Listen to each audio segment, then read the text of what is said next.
রাজনীতি লড়াই চলছেই চলবে, নানা সময় করাপশনের বিরুদ্ধে আওয়াজ ওঠায়।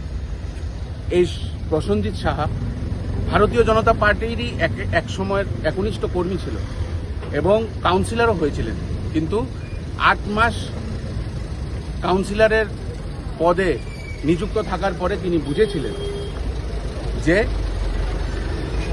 এই মেলাঘর মিউনিসিপ্যাল কর্পোরেশন করাপশনে জর্জরিত এবং এর বিরুদ্ধে আওয়াজ তুললে সাইডলাইন করে দেওয়া হয়। এবং আমরা দেখেছি যে সে 8 মাস পরে তার কাউন্সিলর পদ থেকে রিজাইন করে এবং তারপরে একটা জিরো করাপশন বলে একটা সামাজিক মাধ্যমে একটা পেজ এবং তার কিছু বন্ধু বান্ধব মিলে একটা সংস্থা খুলে। তাই আজকে ভারতীয় জনতা পার্টির দলদাস হয়ে রয়েছেন যারাই ভালো ছেলেদেরকে মিথ্যা মামলায় ঢুকাচ্ছেন এবং নিজেরা বাজেয়াপ্ত নেশার জিনিস থানার ভেতর থেকে আবার বিক্রি করে দিচ্ছেন নেশা ব্যবসায়ীদেরকে, তাদেরকে জেলে না ঢুকিয়ে আজকে যারা আওয়াজ উঠাচ্ছে করাপশনের উপরে, আজকে যারা মানুষের জন্য, মানুষের স্বার্থে, যুবকদের স্বার্থে, এই মেলাঘরবাসীর স্বার্থে যারা আওয়াজ তুলছেন তাদেরকে জেলে ভরে দেওয়া হচ্ছে। আমরা তার তীব্র নিন্দা জানাই। আজকে সোনামুড়া জেলা কংগ্রেস কমিটি উদ্যোগে আমরা এই বিক্ষোভ এবং তাকে যদি অতি সত্বর মুক্ত না করা হয় তাহলে আমরা বৃহত্তর আন্দোলনে যাব।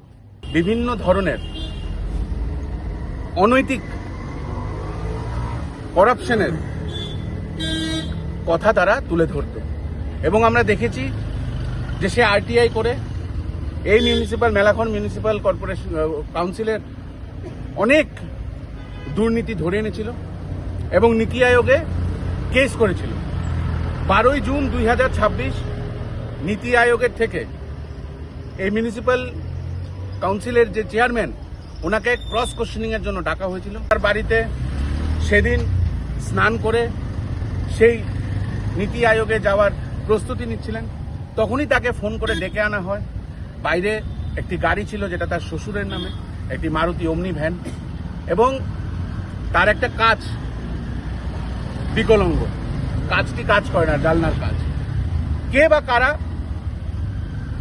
সেখানে 1.5 কেজির মতন গাঁজা সেই গাড়িতে প্ল্যান্ট করে এবং তাকে বাড়ি থেকে ডেকে এনে পুলিশ প্রশাসনকে মদত নিয়ে তাকে বসিয়ে সেই গাড়িতে বসিয়ে তাকে এনডিপিএস কেসে আজকে জেলে ঢুকিয়ে দেয়।